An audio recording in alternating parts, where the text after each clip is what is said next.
Friends, मैं हूं MD sir. आपका अपना यूट्यूब चैनल एसएस एकेडमी में हार्दिक स्वागत है।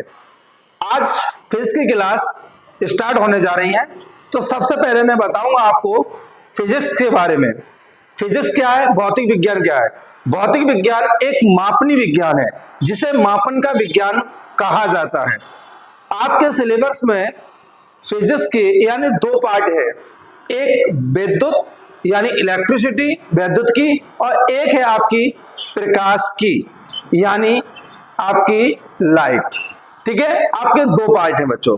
ठीक है, तो सबसे पहले मैं उसमें से एक पार्ट स्टार्ट करूंगा। तो पहला पार्ट जो मैं लूंगा या पहले पार्ट का जो स्टार्ट करूंगा, पहला पार्ट जो है वो मैं वैद्युत की लूंगा। क्या लूंगा बच्चों? वैद्युत की।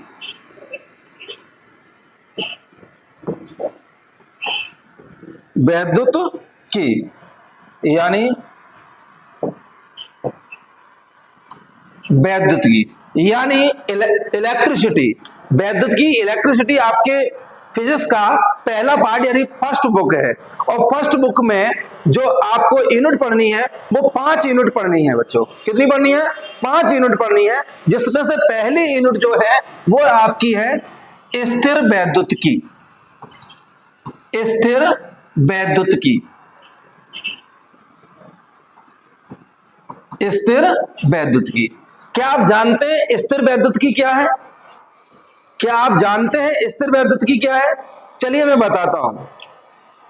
स्थिर वैद्युत की भौतिक विज्ञान की वह शाखा है जिसके अंतर्गत हम स्थिर आवेशों का अध्ययन करते हैं। स्थिर आवेशों का अध्ययन करते हैं, इसलिए हम इसे स्थिर वैद्युत की कहते हैं। स्थिर आवेशों का अध्ययन करते हैं। चलिए लिखते हैं इसकी परिभाषा। सबसे पहले भौतिक विज्ञान की वह शाखा जिसके अंतर्गत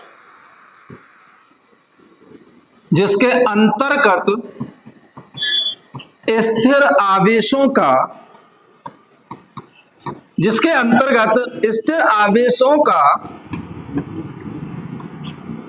अध्ययन किया जाता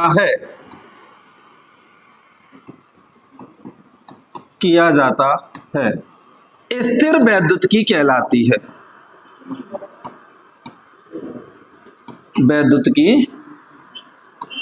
कहलाती है। स्थिर वैद्युत की कहलाती है। जैसे वैद्युत आवेशों के बीच लगने वाला फोर्स यानी बल, वैद्युत क्षेत्रों, वैद्युत आवेशों के विभव यानी अन्य प्रयोग जो स्थिर वैद्युत आवेशों के द्वारा किए जाते हैं, वो सब स्थिर वैद्युतिकी के अंतर्गत आते हैं।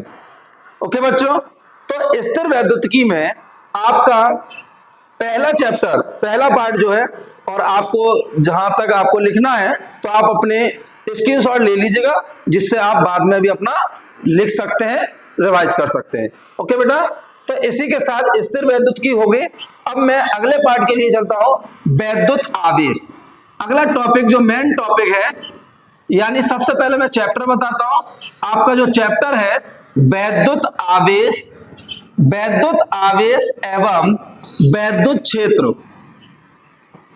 वैद्युत आवेश एवं वैद्युत क्षेत्र, ये आपका वैद्युतिकी का पहला चैप्टर है, यानी चैप्टर फर्स्ट है, जिसके अंतर्गत हमें वैद्युत आवेश का और वैद्युत क्षेत्र के बारे में डीपली अध्ययन करना है, बहुत विस्तार पूर्वक अध्ययन करना है बच्चों। ओके, तो सबसे पहले हम जानते हैं आवेश यानी वैद्युत आवेश है क्या। वैद्युत आवेश क्या है? चलिए वैद्युत आवेश लिखते हैं। वैद्युत आवेश क्या है? वैद्युत आवेश द्रव का वह गुण है, यानी पदार्थ का वह गुण है जिसके कारण वह वैद्युत तथा चुंबकीय प्रभाव उत्पन्न करता है। वैद्युत या चुंबकीय प्रभाव उत्पन्न करता है या उसका अनुभव करता है। ओके बच्चों, इसे बोलते हैं वैद्युत आवेश। तो वैद्युत आवेश की एक और परिभाषा है जिसको हम आसान भाषा में कह सकते हैं कि वैद्युत आवेश पदार्थ का वह गुण है जिसके कारण वह अन्य वस्तुओं को अपनी ओर आकर्षित या प्रतिकर्षित करता है। चलिए हम लिखते हैं, उसके बाद आप देखेंगे, ठीक है। वैद्युत आवेश किसी पदार्थ का वह गुण है, किसी पदार्थ का वह गुण है जिसके कारण वह दूसरी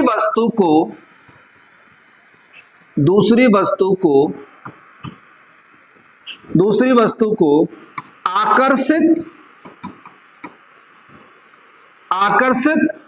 या प्रतिकर्षित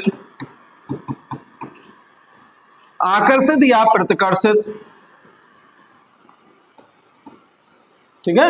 किसी पदार्थ का वह गुण जिसके कारण वह दूसरी वस्तु को आकर्षित या प्रतिकर्षित करता है, वैद्युत आवेश कहलाता है। क्या कहलाता है? वैद्युत आवेश।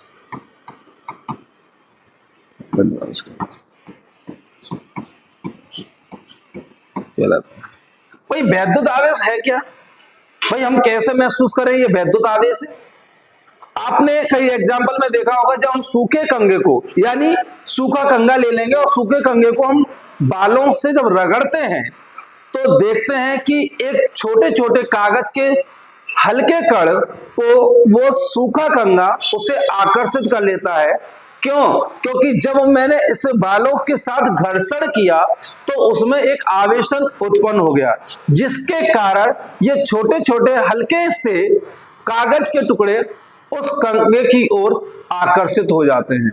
इसी प्रकार कई एग्जाम्पल है, कांच की छड़ को रेशम के टुकड़े से, कांच की छड़ को जब रेशम से रगड़ा जाता है तो रेशम के कुछ कण कांच की ओर या कांच पर आ जाते हैं। तो इसका मतलब यह हुआ कि ये वैद्युत आवेश के कण के कारण ही ये आकर्षित या प्रतिकर्षित का गुण उत्पन्न हो जाता है और इसलिए इसे वैद्युत आवेश कहा जाता है। ठीक है। तो वैद्युत आवेश को बेटा ऊन यानी कह सकते हैं हम अंबर को ऊन से रगड़ने पर या कांच की छड़ को रेशम से रगड़ने पर जब आवेश की उत्पत्ति हो जाती है तो अमेरिकी वैज्ञानिक बेंजामिन फ्रैंकलिन ने अनेक प्रयोगों के निष्कर्ष के आधार पर बताया कि वैद्युत आवेश दो प्रकार के होते हैं। कितने प्रकार के होते हैं बेटा? वैद्युत आवेश दो प्रकार के होते हैं। एक होता है धन आवेश। क्या होता है बेटा? एक होता है धन आवेश और दूसरा होता है ऋण आवेश। धन आवेश और दूसरा होता है ऋण आवेश। इसमें हम लिख सकते हैं वैद्युत आवेश के प्रकार है ये। क्या है बेटा? वैद्युत आवेश के प्रकार। ठीक है। और वैद्युत आवेश को जो है वो Q से प्रदर्शित करते हैं। किससे करते हैं बेटा? इसे Q से प्रदर्शित करते हैं। इसे Q से प्रदर्शित करते हैं या व्यक्त करते हैं। ठीक है। आपने प्रीवियस क्लास है 10th में भी पढ़ा होगा बच्चों, बस आपको थोड़ा याद करना है। प्रदर्शित करते हैं। इसका मात्रक Q का मात्रक क्या है? कमेंट में आंसर दीजिए। Q का मात्रक क्या होता है बच्चों? यानी Q का मात्रक जो होता है कूलाम, यानी हम कह सकते हैं आवेश का मात्रक या इसका मात्रक कूलाम होता है। कूलाम होता है। ठीक है। तो ये हो गया वैद्युत आवेश। और वैद्युत आवेश के हो गए प्रकार भी। क्या हो गया बेटा? वैद्युत आवेश हो गया, वैद्युत आवेश के प्रकार भी हो चुके हैं। अब हम बात करते हैं वैद्युत आवेश के एक गुण के बारे में, गुणधर्म, प्रॉपर्टी है ना, तो उसके बारे में बात करते हैं। तो क्या होता है वैद्युत आवेश, किस प्रकार? तो मैं एक चुंबक वाला एग्जांपल दूंगा। आप चुंबक के साथ आपने खेला होगा। चुंबक, दो चुंबक के टुकड़े होते हैं तो आप देखते हैं कि एक टुकड़ा चुंबक का दूसरे चुंबक के पास आकर्षित हो जाता है, और उसी चुंबक के टुकड़े को यदि घुमाकर उसके पास लाते हैं, वही चुंबक उसको प्रतिकर्षित करता है। क्या करता है? प्रतिकर्षित। यदि कोई वस्तु अपनी ओर खींचती है तो उस गुण को कहते हैं आकर्षित, और यदि वही वस्तु घुमाने पर उसे प्रतिकर्षित कर दे तो उसे बोलते, दूर कर दे, उसे बोलते हैं प्रतिकर्षित। और जैसे चुंबक के साथ होता है उसी प्रकार वैद्युत आवेश के साथ भी होता है। क्या? क्योंकि चुंबक नॉर्थ ध्रुव को नॉर्थ ध्रुव से दूर करती है, तो इसका मतलब क्या है? नॉर्थ, उत्तरी ध्रुव को उत्तरी ध्रुव से दूर करती, आकर्षित नहीं। दक्षिणी ध्रुव को दूर करती है। जैसे मैं इसके सामने एग्जांपल बनाकर दिखाता हूं। जैसे हमने चुंबक का एग्जांपल ले लिया, ये चुंबक के हाथ देखो, ये नॉर्थ, एक साउथ, और ये नॉर्थ और साउथ। यदि इसके दो अलग अलग ध्रुव है बेटा, अलग अलग ध्रुव है, तो ये चुंबक क्या करेगी? आकर्षित करती है। क्या करती है बेटा? चुंबक आकर्षित करती है, ठीक है, आकर्षित करती है। और यदि इसी चुंबक को हम इस चुंबक को घुमा दें, यानी इधर साउथ और नॉर्थ, या कह सकते हैं नॉर्थ और नॉर्थ, यदि दोनों ध्रुव समान हो जाएं, या तो साउथ साउथ हो जाए, दक्षिणी ध्रुव दक्षिणी ध्रुव हो जाए, या उत्तरी ध्रुव हो जाए, यदि ये दोनों ध्रुव होंगे तो ये आपस में क्या करेंगे? प्रतिकर्षित करते हैं। क्या करते हैं?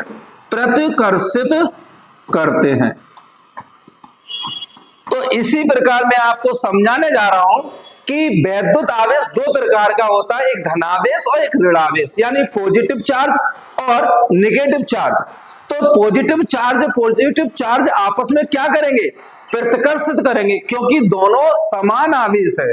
दोनों धनावेश होंगे तो एक दूसरे को प्रतिकर्षित करेंगे, और दोनों ऋणावेश होंगे तो भी एक दूसरे को प्रतिकर्षित करेंगे। क्योंकि आप जानते हो बराबर के उम्र में झगड़े ज्यादा होते हैं, छोटा बड़ा हो तो आराम से एक दूसरे की बात मान ली जाती है, तो आकर्षित करते हैं, गुण आकर्षित करने का गुण होता है, और आपस इसी प्रकार।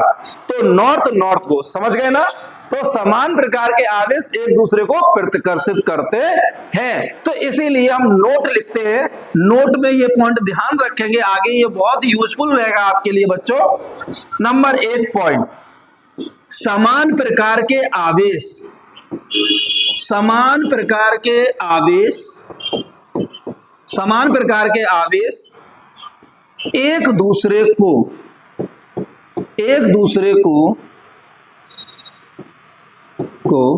प्रतिकर्षित करते हैं, प्रतिकर्षित करते हैं। समान प्रकार के आवेश एक दूसरे को प्रतिकर्षित करते हैं। सेकंड पॉइंट जो होगा आपका, वो पॉइंट होगा आपका विपरीत प्रकार के आवेश, विपरीत प्रकार के आवेश, विपरीत प्रकार के आवेश एक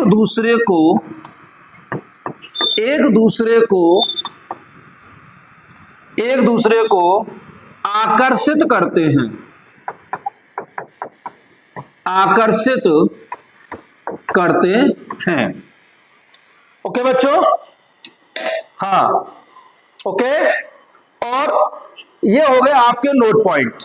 मगर मैं आपको बता दूं, ये हमारी कोर्सेज की पहली क्लास है, और इसी प्रकार आपके सामने ये रेगुलर क्लास आती रहेंगी, रेगुलर क्लास आती रहेंगी। बट आपका साथ चाहिए, क्योंकि हौसला अफजाई के लिए आप साथ देते रहेंगे तो इससे बेहतर और बेस्ट कंटेंट के साथ हमारी टीम आती रहेगी, क्योंकि आपका प्यार, आपका प्रेम बहुत जरूरी है हमारी टीम के लिए। ठीक है, इसी के साथ अगली वीडियो में मिलते हैं। जय हिंद, जय भारत।